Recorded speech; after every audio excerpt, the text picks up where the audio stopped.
My friends, Wagner is kicking France out from Africa. They did so in the Central African Republic in 2018, then in Mali, then in Burkina Faso, which both booted their French garrisons. And now we're facing the same situation in Niger. And spoilers, the little birds are saying that the next target is Chad, home of about 1,000 French military personnel. And question is, who's behind all that? Essentially, on July 26, Niger's president Mohamed Bazoum was deposed by his Presidential Guard, and they have now taken him hostage. General Chiani was named head of the transitional government after the coup. When is he gonna step down? Don't know. Supporters of the coup rioted, looted, and burned luxury stores in Paris. Oops! I mean, the French embassy in Niamey, the capital of Niger. The world was shocked when they saw protesters celebrating the coup and brandishing Russian flags and chanting, "Long live Russia." At the same time, others had slogans like, "Thank you, Wagner." In response to these events, the head of the Wagner PMC, Yevgeny Prigozhin, said the colonialists supported their slave system, filling the African countries with bandits and terrorists. Truth is, over the past few years, Wagner has gained an impressive footprint in Africa, from operations in Libya, Sudan, the Central African Republic, Mozambique, and the latest in 2021, Mali. And most likely, Niger very soon. You won't see this much in the info space, but there have also been lots of demonstrations in favor of President Bazoum, with crowds chanting for democracy, who then got fired at by the men of the Presidential Guard. Here you can see members of the Nigerian diaspora in a demonstration in Côte d'Ivoire in support of the president. To be honest, coups are nothing new for Niger. They're better at it than they're at football. They went through a coup in 1974, then a failed attempt in 1996, another coup 3 years later in 1999, another failed coup in 2010, then the Presidential Guard stopped a coup attempt in March 2020. But this year, the Presidential Guard finally turned on the new civilian government. The gossip goes that apparently President Bazoum was about to fire General Chiani from his post at the Presidential Guard. And the underlying reasons behind this coup might be partly because of ethnic reasons. General Chiani is of the Hausa tribe, which represents 55% of the population of Niger. And the number 2 of the military junta is from the Zarma tribe, which represents roughly 21% of the population. Together they form a bloc of 75%, and some people suggest that these generals didn't like the fact that the new president Bazoum was an ethnic Arab, as they only represent 0.4% of the country's population, and it's also possible that they thought that majority ethnic groups like Hausas and Zarmas did not believe an Arab deserved to lead them. And what's troubling is that one French analyst called Bernard Lugan predicted all this 4 months ago. Dont vous venez de parler avec la situation au Sahel et la manière dont nous nous sommes fait jeter comme des malotrus de cette région du Sahel, alors que nous avions été accueillis en sauveurs il y a une dizaine d'années, au moment du début de l'affaire Serval. Mais est-ce qu'aujourd'hui, effectivement, on est en voie de se faire éliminer ou en tout cas jeter, le prochain coup, c'est le Niger. L'erreur absolue que nous venons de faire, c'est de rapatrier tous nos moyens qui étaient sur le Mali et sur le Burkina Faso au Niger. Parce que le Niger est dans la même configuration que les autres pays. Now, some unconfirmed reports mentioned that a few hours before the coup, French intelligence services were ready to position members of the special forces in the presidential palace, but Macron refused, as he feared that this would be interpreted as colonialism. From a geopolitical perspective, France is going through major strategic changes in its African policy. On June 5th, Le Monde wrote, France will further reduce its military presence in Africa, with a decrease of the contingents in Senegal, Côte d'Ivoire, and Gabon, and the redeployment of the French troops in Mali and Burkina Faso towards Chad and Niger, from where they're also most likely going to get the boot if they don't react. This is the result of the complete failure of French policymakers in Africa. The military takeover in Niger now increases the possibility of a major war breaking out in what we call the Sahel region. The ECOWAS, or the Economic Community of West African Countries, or CEDEAO in French, threatened to authorize the use of force if the coup leaders do not reinstate elected President Mohamed Bazoum within a week from last Sunday. And it's not an empty threat.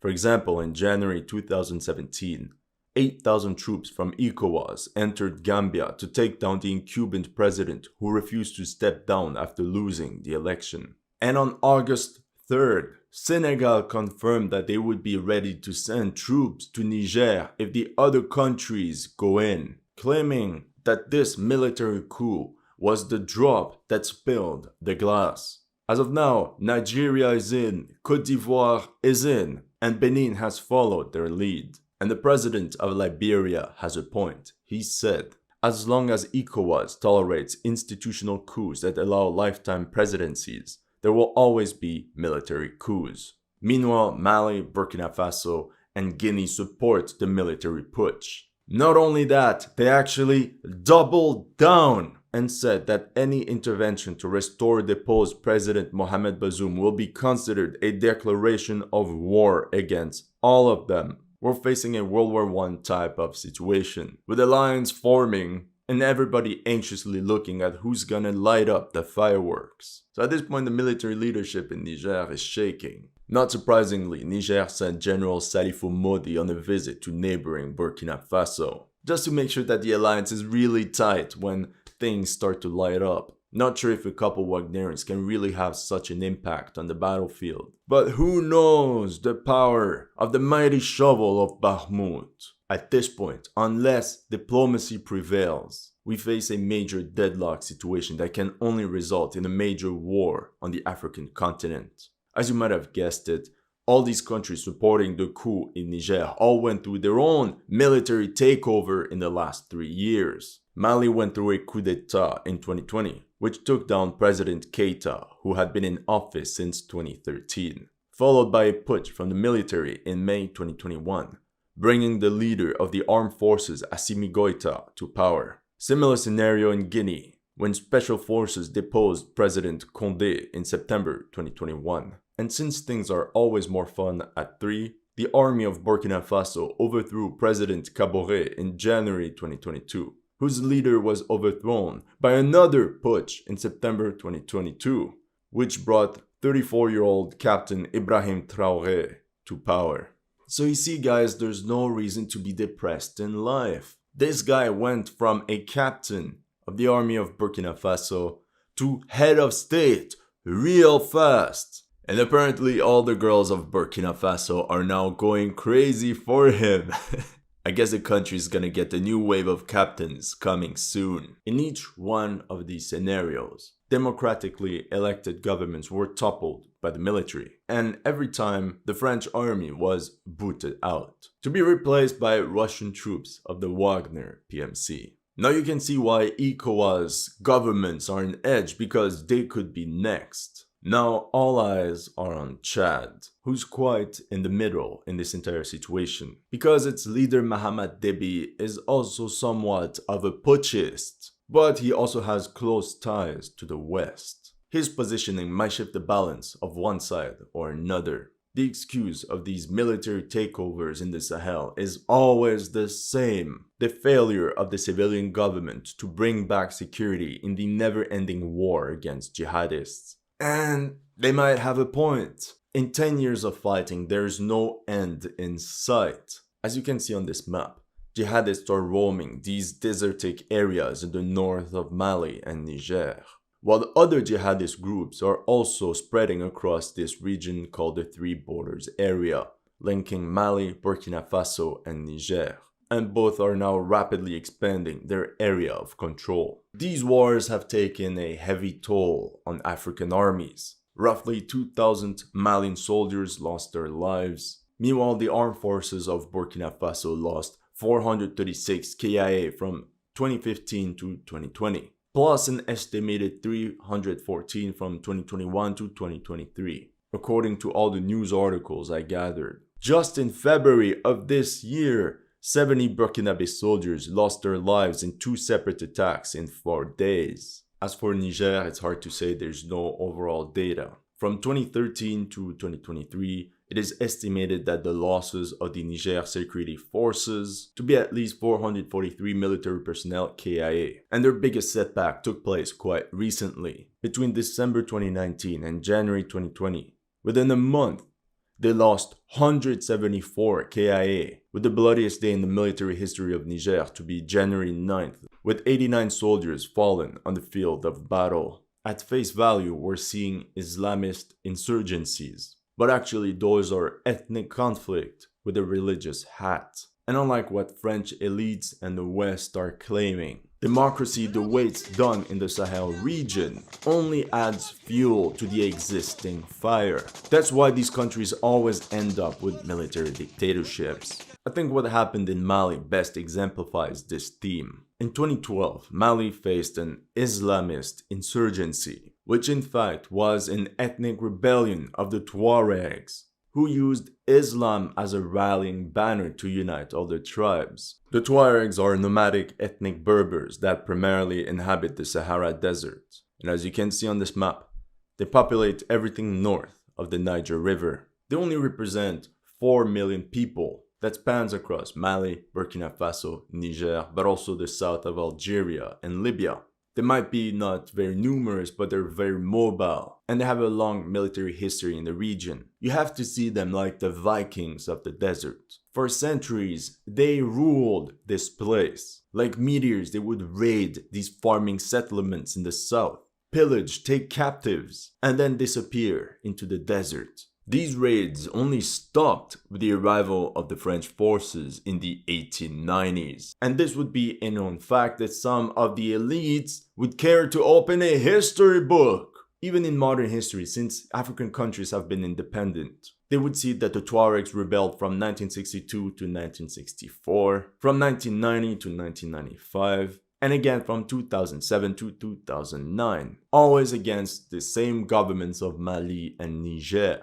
What they want for 60 years now is an independent state, or at least some form of political representation. However, they never got it. So, 2012, same story. But this time the Tuaregs from the north marched on the capital and defeated the Malian army over and over. The Malian forces essentially melted away and thousands had deserted. Mali then urgently asked France for help, which immediately launched Operation Serval. The Tuaregs were no match for the wrath of the 5,000 French troops present in the region. The jihadists pulled back, dispersed into the desert, and waged guerrilla warfare. This is how French troops were greeted in the streets of Timbuktu as liberators. The situation in Mali was then coupled with another Islamist insurgency, this time from the Fulani people, or Peul in French, also known for their semi-nomadic pastoralist lifestyle just like the Tuaregs. You see, Mali went from 5 million inhabitants in 1960 to 22 million. This massive population boom of these southern farmers led into a massive expansion into Fulani lands for agricultural reasons. And that's how the Fulani people took up arms. And they occupy the region of the 3 borders. And then the fighting spread over all these neighboring countries. So once again, at face value, we might see an Islamist insurgency, which is in fact a deep-rooted ethnic conflict. After the coup of 2021, diplomatic relations between France and Colonel Goïta began to falter. So the military junta of Mali felt that he had no other choice but to seek other partners, like the Russian PMC Wagner. It's not the Russian army, so Russia's not involved. It was estimated that between 300 and 400 musicians were present in the central part of the country. Photos emerged of the Wagner PMC in the town of Ségou from the end of December 2021, where 200 Wagner contractors were reportedly deployed. This time, the noticeable difference is Russia's growing influence in the region and their open support for the putschists, going as far as to say that Russia is there to decolonize Africa from imperialists. I mean, if by decolonization they mean replacing a French military base by a Russian one, then yes. And this represents a huge geopolitical shift, as this region was considered to be France's backyard. In May 2022, Mali broke its defense agreements with France and its European partners. And by August, all 2,400 French troops present in the country had left. Nous n'avons pas été chassés par les Russes. Les Russes ont profité de notre nullité.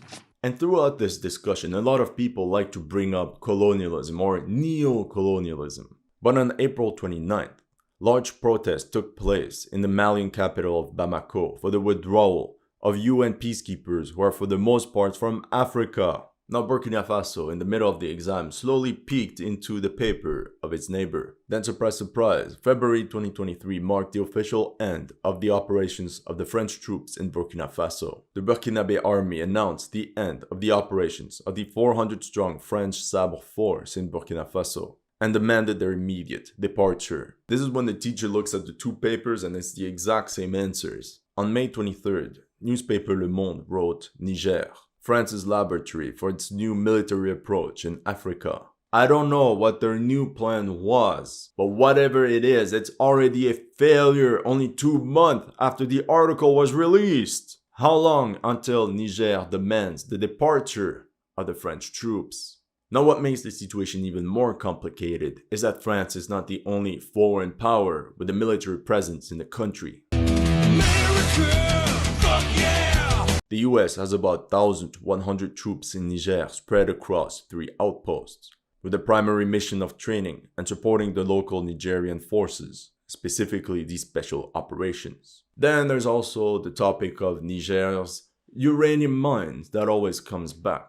Truth is, Nigerian uranium accounts for 10 to 15% of the needs for French nuclear power plants. It's far from crucial for France, as they could easily replace it with uranium ore coming from a friendly country like Canada. But since the growing tensions between the West and Russia, this still becomes a strategic loss. It's important to take out maps. If we take a look where these uranium mines are located, near Arlit, more specifically in Tuareg lands. This is why Niger doesn't want to accept the independence of these Tuaregs, and the country would then lose its biggest cash-making machine. So who's guilty of this mess? Everybody. Now we can assume that the turning point, the beginning of the end of French military presence in Africa, took place in the Central African Republic. Long story short, in late 2012, Central African President François Bozizé sought help from France as the Seleka rebels were approaching the capital Bangui. The Seleka was a coalition of various Muslim ethnic tribes that rebelled against the government. They are demographically a minority as they represent 10% of the population, and once again mostly living in the north of the country in these semi-desertic areas. They were supported by mercenaries from friendly tribes from across the border in Sudan and Chad. Once again, a region that formed some sort of lawless triangle between these 3 countries prone to Islamist insurgencies. So the Seleka forces drove on the capital, massacring many Christian villages along the way, and eventually toppled President Bozizé in March 2013. This is when the deposed president called France for help. And remember, the French were 2 months into their liberation mission of Mali, so they quickly dispatched 1,600 troops as part of Operation Sangaris to bring back peace. You, my viewers, that took part in counter-insurgency operations will understand. A military force can complete a task that it was set to accomplish. But if the goal of the mission is pointless, in the end, you achieved nothing. You know, the French army feared to be perceived like some sort of neo-colonial power, so they completely changed the rules of engagement. The French army simply positioned itself between the 2 groups like a police force, but this legitimized the gains of the Seleka rebels, thus angering the government and the Christian majority of the country, who were now forming their own militias to take care of the problem. And in the end, it was a huge mess, and the French soldiers did not understand why everybody was hating them. One day they got fired at by the Seleka rebels, and another day by Christian militias. Les Français sont faibles car ils ne veulent pas nous affronter. Et nous avons distribué des couches culottes et des boîtes de lait concentré. Bon, donc on s'est fait jeter. In 2016, after the political transition was achieved, and a new president was elected, the 2,500 strong French contingent left the country, saying that democracy is back and that their mission was accomplished. However, the Central African government's problem with the Seleka rebels was not solved. Since they represent 10% of the population, they would continuously lose election after election, and their only way to be heard would be through armed uprisings. In the end, the fighting never really stopped, and with the French withdrawal, the new president, Touadéra, faced the immediate challenge of maintaining security in major cities. This is when Wagner stepped in to fill a security vacuum left by France. However, the Russians didn't make the same mistakes as the French. First of all, their deal with the Central African government was extremely simple: military support for the government and training of the armed forces in exchange for the rights to exploit the country's very lucrative mines. They were not there for some sort of very ambiguous humanitarian police peacekeeping mission for democracy. No, they fully sided with the government. And by May 2018, 1,400 musicians went on to track Seleka rebels wherever they went. And I say that they were not bound by humanitarian rights. Et nous sommes fait jeter de Centrafrique, d'abord par Sarkozy, qui avait décidé d'éliminer les bases françaises en Afrique et qui a décidé de faire évacuer Birao. Birao, c'est la clé de l'Afrique centrale et c'est la protection sud du Tchad. Et tous les coloniaux, qui tient Birao, tient l'Afrique centrale. Essentially, the French left the base of Birao in 2007. As you can see, this city controls the entire border area with Chad and Sudan. If the French had stayed in that military base, there would have been no Seleka insurgency in the first place. So when the Wagnerians arrived, they immediately took control of Birao, which essentially cut off the Seleka rebels from their rear operating bases in Chad and Sudan. It's so simple, and it worked. Fun fact, Wagner released a movie about their experience in the Central African Republic. It's called Tourist. But there's one scene at the beginning of the movie, I can't believe they actually released that. So there's the head instructor that warns the new Wagnerians that just arrived in the country that they will have to deal with African recruits that don't know from which end the rifle fires. And while he says this, you see them in the back dancing and chanting. Just imagine the outrage if Hollywood released such a dialogue. Essentially, if you understand what happened in Mali and in the Central African Republic, it's copy-paste from there. Now the next hotspot might be Chad. If this happens, within a couple years only, Russia would have expanded its control over a straight line going from the Atlantic Ocean to the Red Sea. That's all I have for you today. Let me know in the comment section what you thought of my analysis. If you're new to this channel, make sure to like and subscribe. And if you want to support my work, make sure to check out my Patreon or PayPal. The links are in the description below.